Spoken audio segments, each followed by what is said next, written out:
سلام سلام. زحونا أرثوذكس كريستنا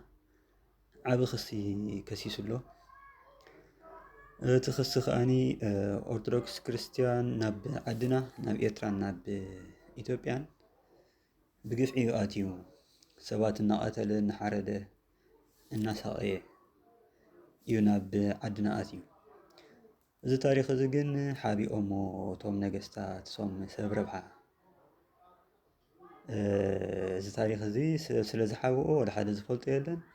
أنا ترى زفلته يلنا له مالتي تاجبت جن ولا حنتي أي قربان مالتي تازفلت تازرخبا أي مسان يقداس تي نحسوت كسي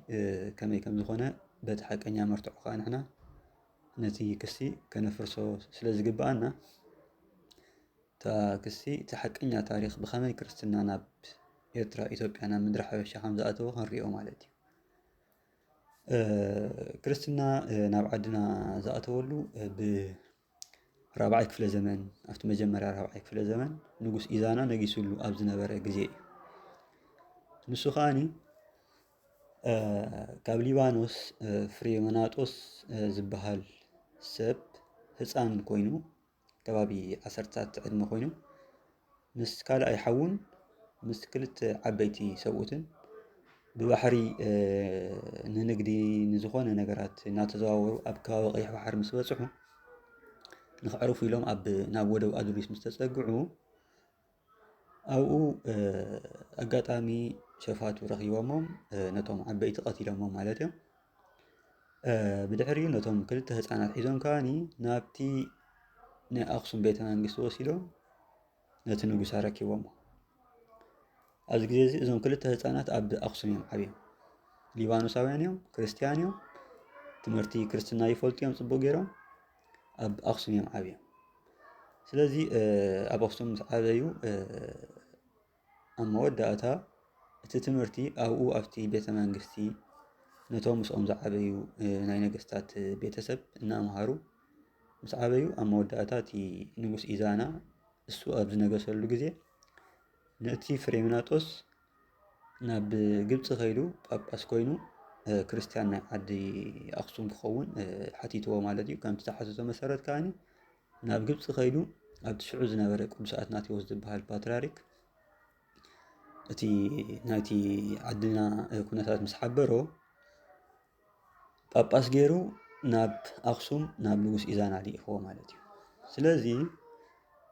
ንጉስ ኢዛና ኾነ እቲ ህዝቢ ናይ ኣኽሱም ናይ ዓድና ብሓፈሻ ማለት እዩ ነቲ ክርስትና ብዘይ ወላ ሓንቲ ሴፍ ብዘይ ወላ ሓንቲ ደም ተቐቢልዎ ነዚ ዝብሎ ዘሎ ናይ ሓሶት ክሲ ወላ ሓንቲ ጭብጢ የለን ማለት እዩ እዚ ዝብሎ ዘለኹ ታሪክ ግን ካብ ያምፂኻዮ ተልአልኩኒ ኣብቲ ሽዑ ግዜ ዝነበረ ሩፊኖስ ዝተባህለ ናይ ታሪክ ጸሓፊ ናይ ቤተ ክርስቲያን ታሪክ ዝጽሕፍ ናይ ግሪክ ሰብ እዩ ንሱ እዩ ጽሒፍዎ ማለት እዩ ኣብቲ ናቱ መጽሓፍ ቤተ ክርስቲያናዊ ታሪክ ዝብል መጽሓፉ ነዚ ታሪክ እዚ ከም ዘለዎ ክርስትና ናብ ዓድና ብኸመይ ከም ዝኣተወ ከም ዘለዎ ጽሒፍዎ ኣሎ ማለት እዩ እቲ ካልኣይ ጭብጢ ንጉስ ኢዛና ባዕሉ ኣብ ኣኽሱም ዝጸሓፎ ናይ ሓወልቲ ጽሑፍ ኣሎ ማለት እዩ ኣብቲ ጽሑፍ እንታይ ዝብል ንጉስ ኢዛና ኣነ ብኣብን ብወልድን ብመንፈስ ቅዱስን ዝኣምን ክርስቲያን እየ ነዚ ኩናት ንኽስዕር ከዓ ዝሓገዘኒ እቲ እግዚኣብሔር ሰማይን ምድርን ኣብን ወልድን መንፈስ ቅዱስን እዩ ኢሉ ዝኣወጀሉ ጽሑፍ ኣሎ ማለት እዩ ካልእ ኣብቲ ናይ ኣኽሱም ሳንቲም ኣብኡ ከዓኒ መስቀል ናይ ክርስትና ተጻሒፉሎ ማለት እዩ ስለዚ ዝሓውና እዚ እንታይ ዝብለና ዘሎ እቲ መንእሰይ ኢዛናሲ ነቲ ነገስታት ብወተሃደራት ክስዕርዎ ዘይከኣሉ ንጉስ ኢዛናሲ ብሓይሊ እዩ ክርስቲያን ገይርዎ ኢደ ስምዕቲ ናቱ ናይ ክሲ ሓሶት ማለት እዩ እዚ ወላ ሓንቲ ማለት ሰንስ ክህብ ኣይክእልን ወላ ሓንቲ ጭብጢ እውን የብሉን ብፍቓዱ ግን ተቐቢልዎ ብድሕሪኡ ንኽሰብኽ ኣፍቂድሉ እቶም ምስ ሰበኸ ከዓኒ እቲ ህዝቢ ከዓኒ ብሰላም ብሓጎስ ተቐቢልዎ ነቲ ክርስትና ኣሚንሉ ማለት እዩ ሕጂ ናይ ዝሓውና ሓሶት ወላ ሓንቲ ጭብጢ የብሉን እዘን ኣብዚ ስእልታት ትሪእዎ ዘለኹም ኩሉ መምስ ጭብጡ ይገብረልኩም ኣለኹ ማለት እዩ ነቲ ናይ ሓውና ናይ ሓሶት ክሲ በዚ ጌርና ዓፂና ኣለና ማለት እዩ ስለዚ ዝኾነ ሰብ ብሓድሽ ብዘሰንብት ብዝኾነ ነገራት ከምዚ